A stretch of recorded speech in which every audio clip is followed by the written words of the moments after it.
Hello भाई। तो आज हम लोग बात करने वाले हैं ये शार्क फंडेड के अकाउंट के बारे में। और मैं आज अकाउंट लेने वाला हूँ क्योंकि आज के बाद से हम शुरू कर रहे हैं एक ट्रांसपेरेंट चैलेंज जिसमें मैं अकाउंट पास करके कोशिश करूँगा कि दिखाऊँ इस चैनल पे। तो मैं कंसिडर कर रहा था कि शार्क फंडेड का 2 स्टेप अकाउंट लिया जाए। पहले तो मैंने 1 स्टेप अकाउंट देखा, तो उसमें 9% का प्रॉफिट टारगेट है और जो ओवरऑल ड्रॉडाउन है, जो लाइट में, वो 6% का है। वहीं 2 स्टेप चैलेंज में, जो कि कंपैरेटिवली मेरे लिए थोड़ा टफ हो जाता है, 6% का प्रॉफिट टारगेट है और 6% का ड्रॉडाउन है। बट प्रॉब्लम यहाँ पे ये है कि ड्रॉडाउन एक बार अगर जाता है तो पूरा का पूरा अकाउंट चला जाएगा और यहाँ पे नेट 12% का प्रॉफिट बनेगा, मतलब 2 स्टेप अकाउंट में। एज़ सच ख़ास कुछ डिफरेंस नहीं है 1 स्टेप अकाउंट और 2 स्टेप अकाउंट के रूल्स में। बस यही मेजर डिफरेंस है कि जो प्रॉफिट टारगेट है वो चेंज हो जाता है। तो मैं फ़िलहाल अभी कंसिडर कर रहा हूँ कि एक 1 स्टेप का अकाउंट ले लूँ। तो डैशबोर्ड में मिलते हैं जब मैं अकाउंट ले लेता हूँ। मैं अकाउंट लेने के का सारा प्रोसेस अपलोड करूँगा। तो ये है चैलेंज बाइंग डैशबोर्ड। ये तब दिखेगा जब तुम ऑलरेडी साइन अप कर चुके होगे। तो तुम चैलेंज एरिया में आके यहाँ पे देख सकते हो। हालाँकि मुझे फंडेड लाइट का, मतलब शार्क फंडेड लाइट का 1 स्टेप अकाउंट लेना है और एक 5 के अकाउंट लेते हैं इनिशियल ट्राई के लिए। और MT5 का उस समय भी कूपन कोड चल रहा था फ़िलहाल। तो $20 में हम लोग का ये पूरा का पूरा एक अकाउंट आ जाएगा। तो यूपीआई ऑप्शन सेलेक्ट करते हैं, सिंस मैं अभी इंडिया में ही हूँ, तो पेमेंट के लिए देखते हैं अब। पेमेंट गेटवे काफ़ी ज़्यादा फ्लुएंट है, यूपीआई चूज़ कर सकते हो।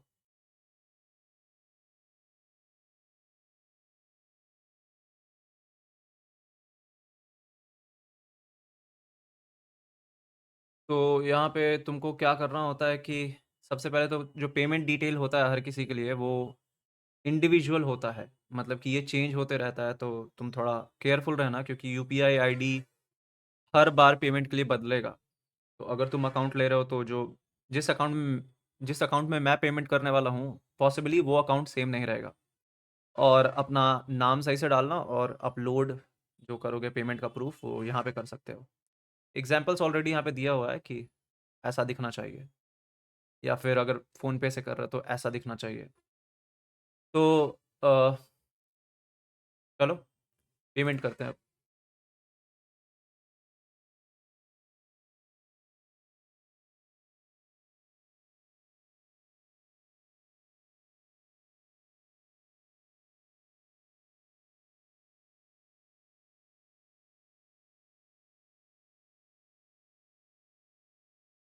तो पेमेंट करते हैं अब। अ,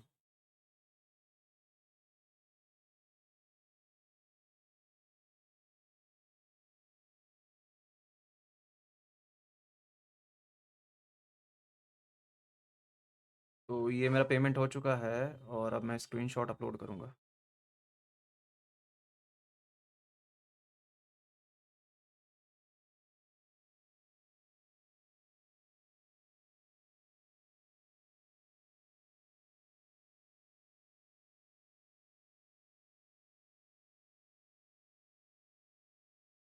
तो यहाँ पे मैंने अपना पेमेंट का प्रूफ अपलोड कर दिया है।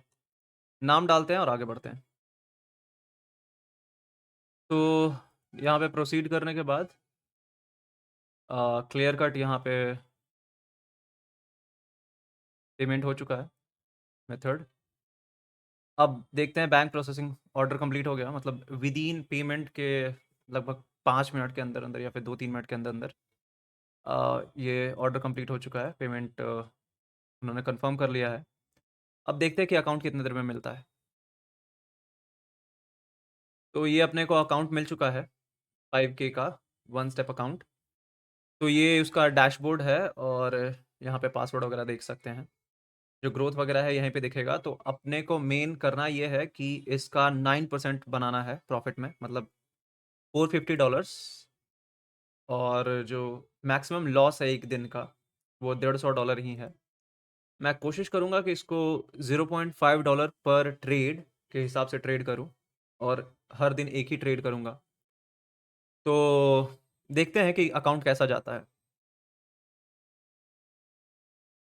तो भाई यहाँ पे जब इस आई पे क्लिक करोगे तो तब एक्चुअली में तुमको MT5 का आईडी पासवर्ड मिलेगा।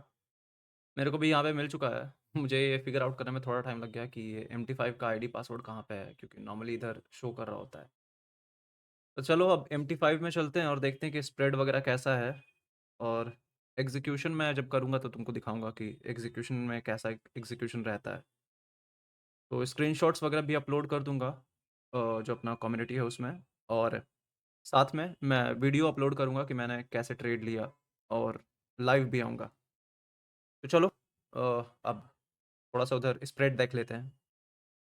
तो ये डैशबोर्ड है और मैंने ऑलरेडी एक गोट फंडेड का अकाउंट लिया था $1 वाला। तो अभी लॉगिन करेंगे इसमें। तो इसमें ये वेब ट्रेडर वगैरह लॉगिन मत करना, सीधे ओपन एन अकाउंट पे जाना।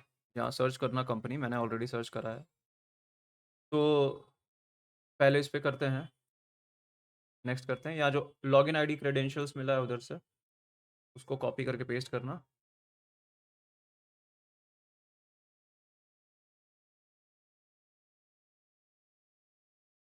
और नीचे already shark funded live selected है, तो कोई दिक्कत वाली बात नहीं है।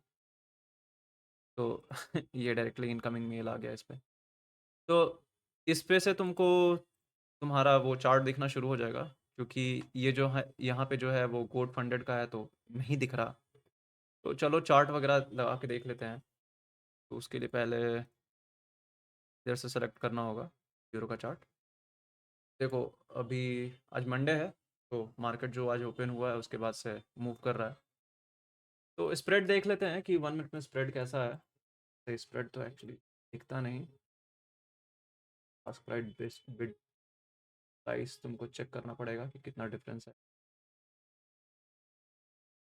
तो अगर देखो तो लगभग इसमें जो स्प्रेड है तुमको मिल जाता है 5 पिप के आसपास का 1 मिनट में। जो कि अगर तुम स्कैल्पिंग करते हो तो थोड़ा हाई हो जाता है, 4 से 5 पिप। तो कोशिश करेंगे कि 5 मिनट या 15 मिनट पे ही ट्रेड करें, और जो स्टॉप लॉस हो वो लगभग 10 पिप हो, क्योंकि इतना ज़्यादा टाइट स्प्रेड नहीं है कि इस पे तुम एक 2 से 3 पिप का स्टॉप लॉस लेके चलो। तो बफर तो लेके चलना पड़ेगा। तो जब मैं ट्रेड लूँगा तो अपडेट करता हूँ। प्रोबेबली तुम यूरो वगैरह ट्रेड सिर्फ नहीं करते होगे, जीबीपी में भी करते होगे ट्रेड। तो उसके लिए देख लेते हैं कि जीबीपी में कितना स्प्रेड हो जाता है इसमें। तो भाई ये जो ऊपर लेआउट आता है ना वो दिखता नहीं है। अपना सेटिंग अपने हिसाब से कर लेना। तो जब जाओगे राइट क्लिक करके, तो आस्क प्राइस और लास्ट प्राइस जो है वो इनेबल करना पड़ेगा। उसके बाद से तुमको स्प्रेड देखना शुरू हो जाएगा। तो इसमें भी लगभग सेम ही है, जीबीपी में भी, कि 5 पिप के आसपास स्प्रेड है। 18 पे 23 दिखा रहा है, मतलब 18 बाइंग 23 सेलिंग, ऐसा कुछ, मतलब 23 बाइंग 18 सेलिंग। तो 5 पिप के आसपास का स्प्रेड है फॉरेक्स में। अगर इंडिसेस देखो तो इसमें इंडिसेस नहीं शो कर रहा। इंडिसेस शो ही नहीं कर रहा इसमें एक्चुअली में। जब मैं चेक कर रहा हूँ यहाँ पे, पता नहीं मुझे कि तुमको दिख रहा है कि नहीं, बट इसमें सिर्फ फॉरेक्स मेजर्स एंड माइनर्स दिखा रहा है। तो ये सिर्फ शायद फॉरेक्स के लिए है। तो इसमें 5 पिप का स्प्रेड है।